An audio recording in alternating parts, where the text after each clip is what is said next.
So another problem of finding the x-intercepts, or again, this is the same thing as before. We're finding the roots. So these are the roots. Again, these are the zeros. These are the solutions. Those are all synonyms here. And then we're also going to be finding the vertex. So we have to find two different things. So the first thing, let's just go ahead and do what we did before and factor this. So if I have y is equal to negative x squared minus 12x minus 36, and we want to find the x-intercepts or zeros, we're going to take that y value and put a 0 here. So we have to set all of it equal to 0 because that's what we're looking for, is a 0 or a root or a solution. Now, we can actually factor this, but this negative in front is kind of annoying to me, so I can divide by negative 1. So divide by negative 1 to everything, meaning to both sides. So if I divide this side by negative 1 and all of this side by negative 1, it ends up being a distribution problem. So it's basically multiplying to negative 1 to all of these, or dividing by negative 1 to all of these. So it basically makes it the opposite of everything.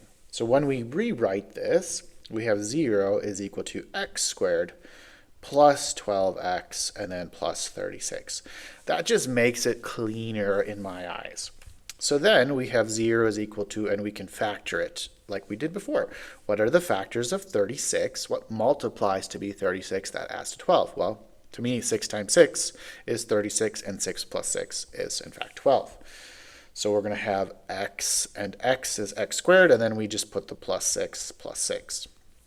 Now, these are identical, which will give us x equals negative 6 as our answer for both of them. And this is called a multiplicity, and we're going to get into that later, but we're going to get x is negative 6 for my x-intercept. Now, the vertex, again, is very simple to do. We just do x is negative b over 2a. We substitute in the opposite of b, which in this case, we could either start with this equation or this one. Let's just stick with the original equation. Usually when I do stuff, I always go to the OG, just because you tend to make less mistakes.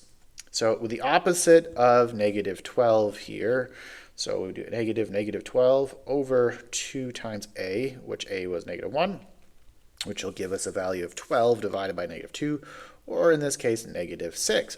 Oh, that's really, really nice. This ends up being the same. And you will also note if you always get one solution, one answer here, this should actually be the vertex value, which is nice. Then we just have to plug it into that equation. So what is y when I substitute that into my original equation? So negative x squared minus 12x minus 36. I substitute in that negative 6 to get my y value is in fact equal to 0. So my vertex will be negative 6, 0. So negative 6 and then comma 0, which again should be noted because this is the solution. If it's the solution, it happens at that location. So like, for instance, this kind of looks maybe something like this. Oop, I got to make it go down far enough. Right about there, so where it touches right here. So it goes to the right 6 and at 0. So it kind of looks like that. So let's go ahead and do one last example before I have you try one on your own. I'm going to show you two ways.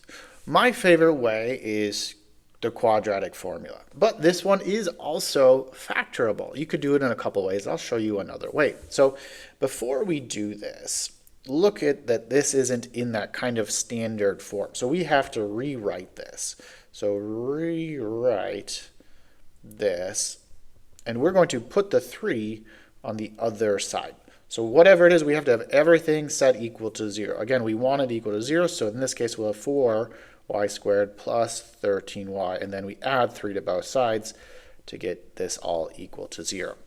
You must rewrite this if we use what's called the quadratic formula, which again, the quadratic formula from Algebra 2 is the opposite of b plus or minus the square root of b squared minus 4ac all over 2a.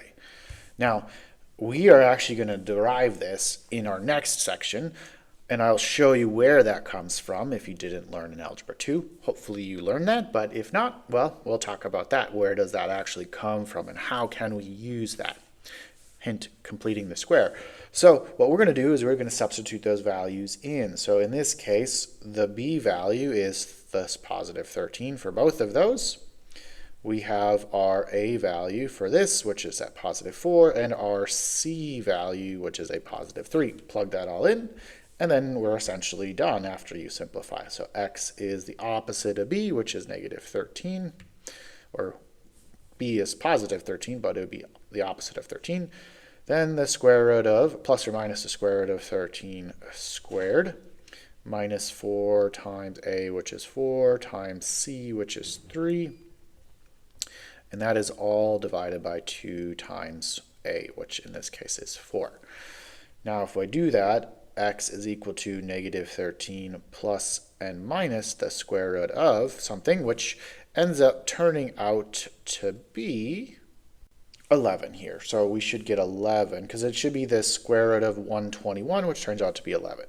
So then we just solve this. It'd be negative 13 plus 11 divided by 8, negative 13 minus 11 divided by 8, which will give us two separate answers of, so negative 13 minus 11 is negative 24 divided by that, which is negative 3.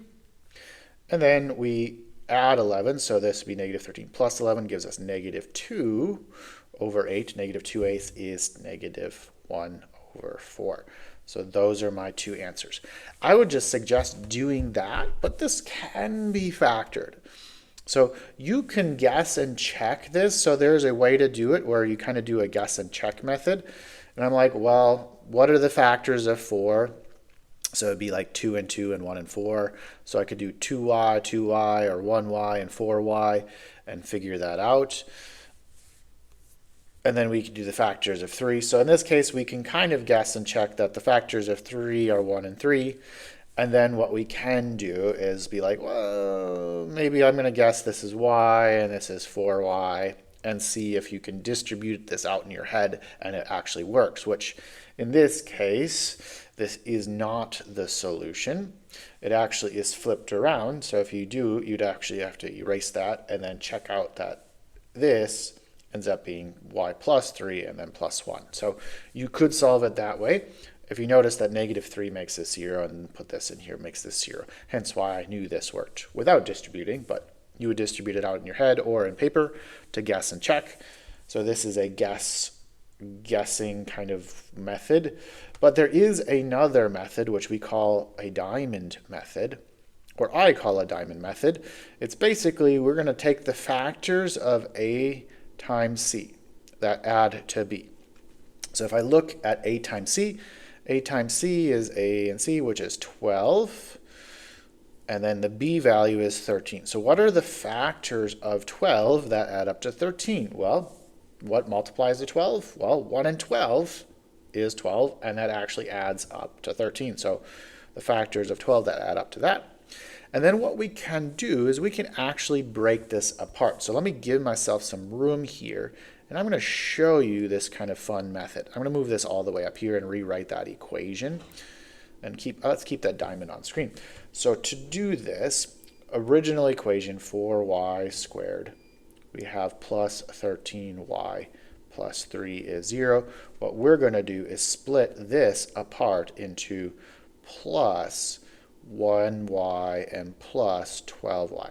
Those numbers that we broke it apart are going to be there. But notice that the 4y squared is still there and the plus 3 is still there, and it's still equal to 0. This is a grouping method where we're going to group this part and group this part. Now, I'm going to move it up just a little bit more so that we factor out what do these share. Well, they both have a y, so we're going to take out the y. So if we take out a y, we're left with 4y, just one y left, and then plus 1 right here. I kept the plus 1y here just to realize that if I take y away, there's still that 1 there. Remember, if I'm dividing out a y to both of them, there's still something remaining. It has to be that 1, or negative 1 sometimes. So if I do the next thing, what do the other things share? Well, this case, this is a 3 and a 12. They both share a 3, so I can divide this by 3 to get 1. Divide this by 3 to get 4y. So if I take out the 3, I'm kind of dividing it out and have 4y and plus 1. Again, to think backwards, if I multiply or distribute this back in, this is 4y squared, and this is plus 1y. This would be 12y, and this would be plus 3. Now, if you look at these, we're almost done. Notice how these are identical. The only way to do this is if these are identical, then we can take and factor those values out. They both share that, so take out a 4y plus 1 from that, and you're left with this y and this plus 3 left. And now that is equal to 0. And again, we will solve that, set those to 0, and we'd get -3 and -1/4, which if you go back up to the original, that would be that answer right up here. So that's how we're going to do that. Either way, quadratic formula is easier, but factoring is possible. So go ahead and try this one on your own. I'll just write an answer in a little bit. Use quadratic formula or factor it. It's up to you. Pause it. I will have an answer in a few seconds. You should have got -1 and -4 or 5 or -0.8. It's up to you. I like leaving it as a fraction because that's how you would do it algebraically.